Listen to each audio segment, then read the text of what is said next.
یہ سن 1130 ہے۔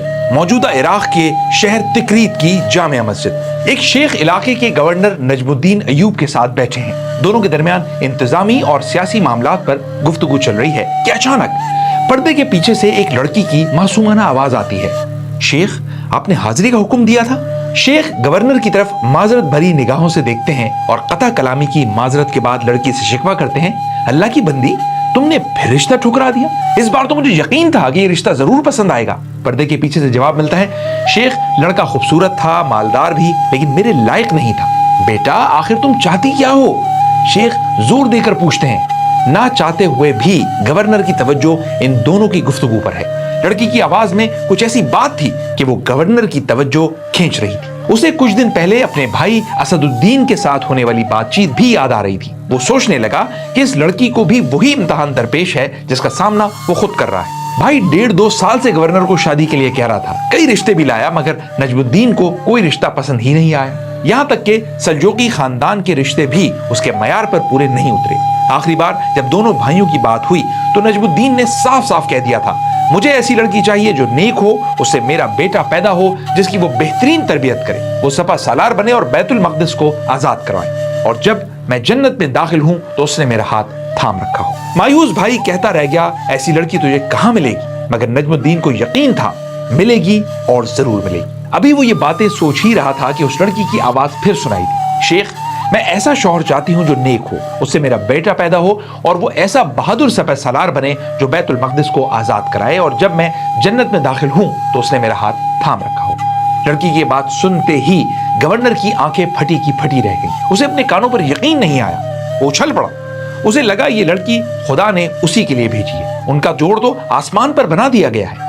اس نے فوراً شیخ سے کہا، شیخ، میں کروں گا اس لڑکی سے شادی۔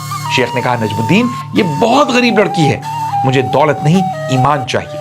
پھر تاریخ نے دیکھا کہ اس جوڑے کے ہاں ایک بچہ پیدا ہوا جو واقعی ایک عظیم سپہ سالار بنا، بیت المقدس بھی فتح کیا اور سلطانوں کا سلطان کہلایا۔ وہ بنا سلطان صلاح الدین یوسف بن ایوب، جسے دنیا آج جانتی ہے صلاح الدین ایوبی کے نام سے۔ اس عظیم سلطان کے بارے میں آج آپ کو بتائیں گے، لیکن پہلے ضروری ہے کہ آپ چینل سبسکرائب کر لیں اور بیل آئیکن دبانا نہ بھولیں۔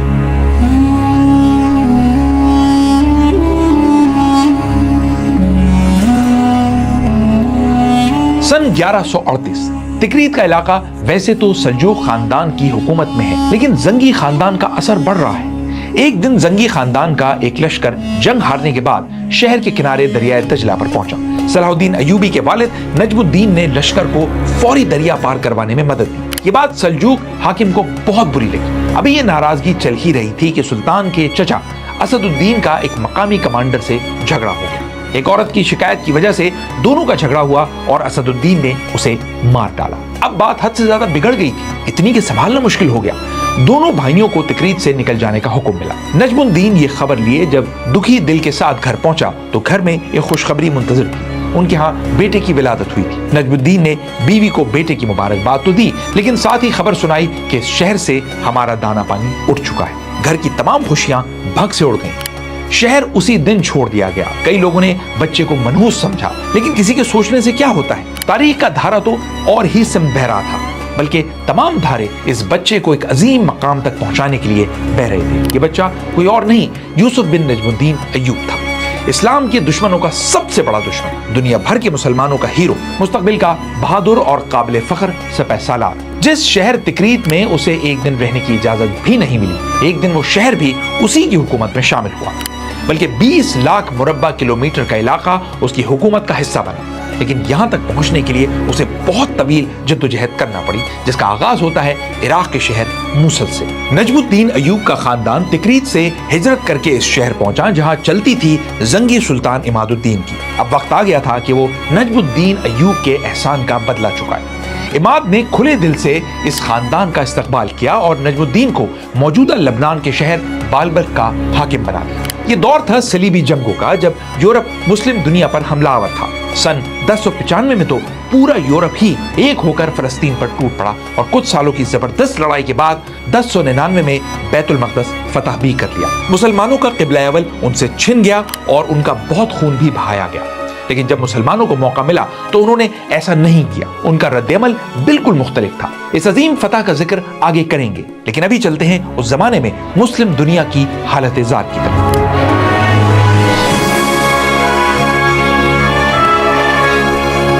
اس زمانے میں یورپ تو مسلمانوں کے خلاف متحد تھا، لیکن مسلمانوں میں اتحاد نام کی کوئی چیز نہیں تھی. یہی وجہ ہے کہ صلیبی مسلمانوں سے علاقے چھینتے چلے گئے، یہاں تک کہ شام اور فلسطین کے علاقوں میں 4 ریاستیں بنا لی. پہلی اڈیسا کی ریاست، دوسری انطالیہ، تیسری طرابلس اور چوتھی یروشلم. اب وہ مسلم دنیا کے دل میں ایک خنجر کی طرح گھسے ہوئے تھے. مسلم حکمرانوں کو آپس میں لڑنے سے فرصت ہوتی تو صلیبیوں سے لڑتے نا. ایک طرف بغداد میں خطبہ عباسیوں کا چلتا تھا، مگر ان کا زور کہیں نہیں چلتا تھا.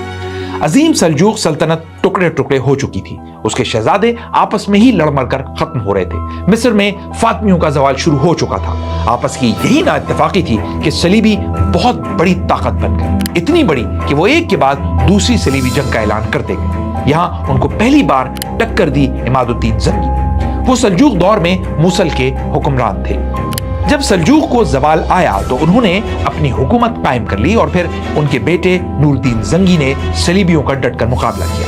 یہاں پہلی صلیبی جنگ میں بیت المقدس پر قبضہ تو ہو گیا، لیکن اس کے بعد صلیبیوں کو خطرہ تھا نور الدین سے. انہی کے خلاف دوسری صلیبی جنگ کا اعلان کیا گیا. سن 1147 سے 1149 کے دوران جرمنی، فرانس، اٹلی اور یورپ کے کئی ملکوں کی فوجیں زنگیوں سے لڑیں.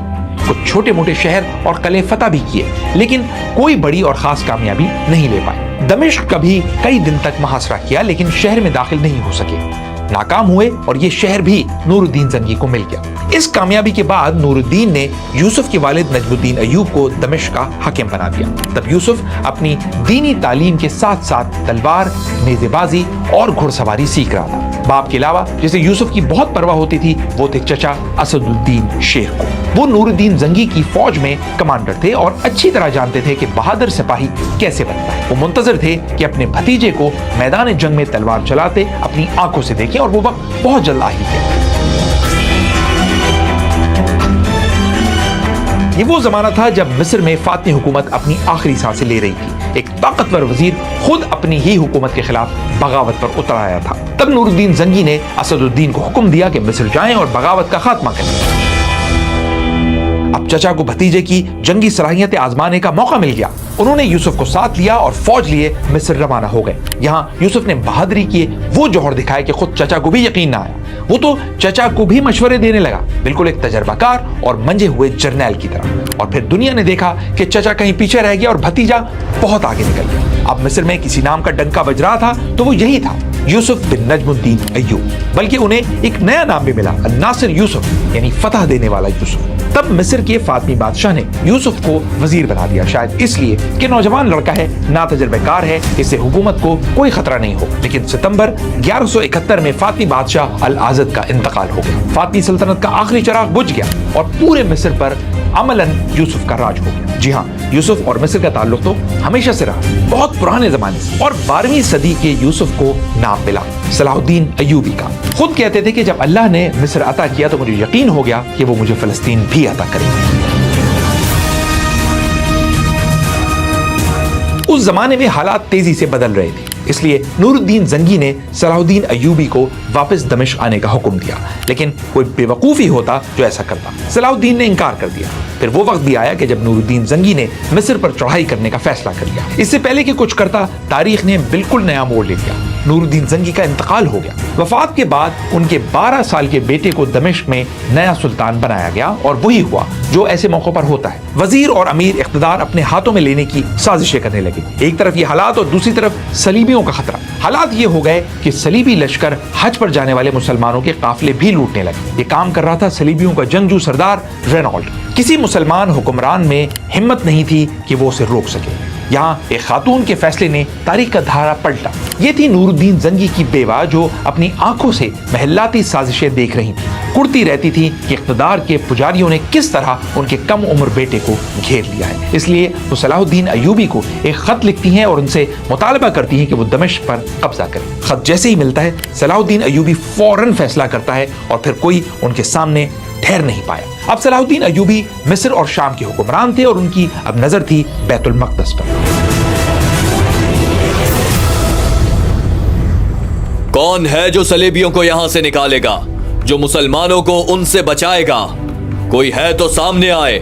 سب سے پہلے میں اسے اپنا بادشاہ مانوں گا.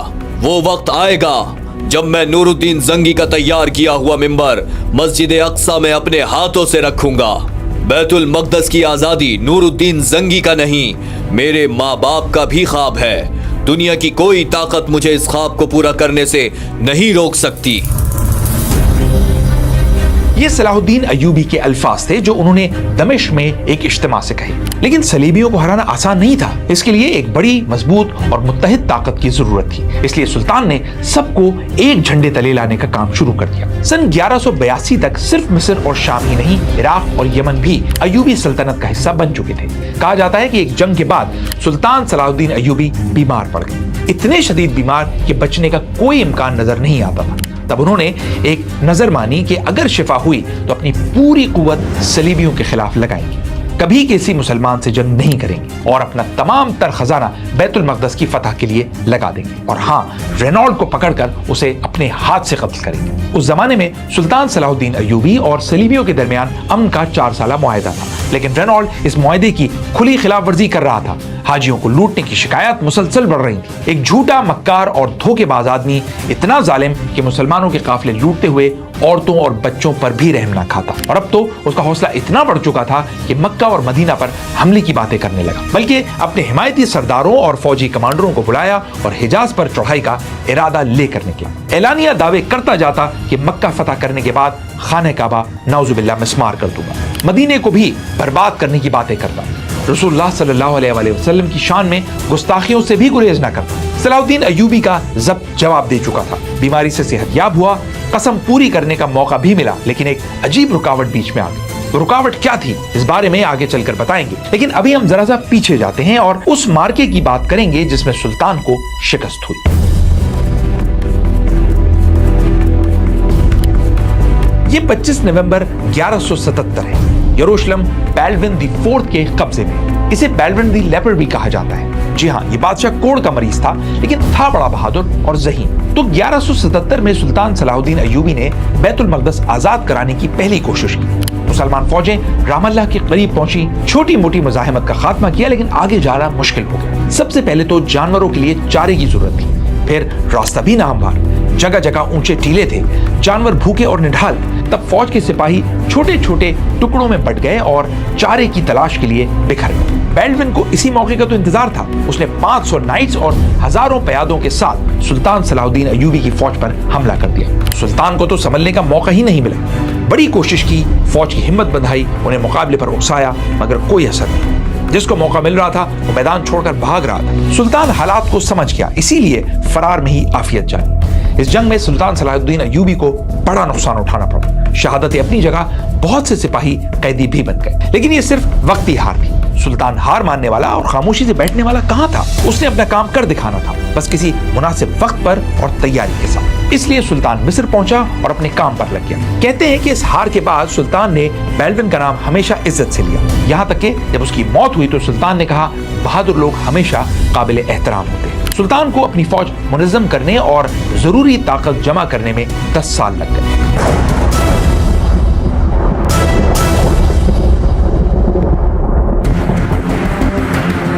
جولائی 1187 بمطابق 26 رمضان المبارک 584 ہجری ایوبی اور صلیبی لشکر میں ایک زبردست جنگ ہوئی جو تاریخ میں مارکہ حطین کے نام سے مشہور ہے. یہاں ایوبی فوج نے صلیبیوں کے چھکے چھڑا دیے. ان کے بھاگنے کے لیے کوئی راستہ نہ چھوڑا, یہاں تک کہ انہیں ہتھیار ڈالنا پڑے.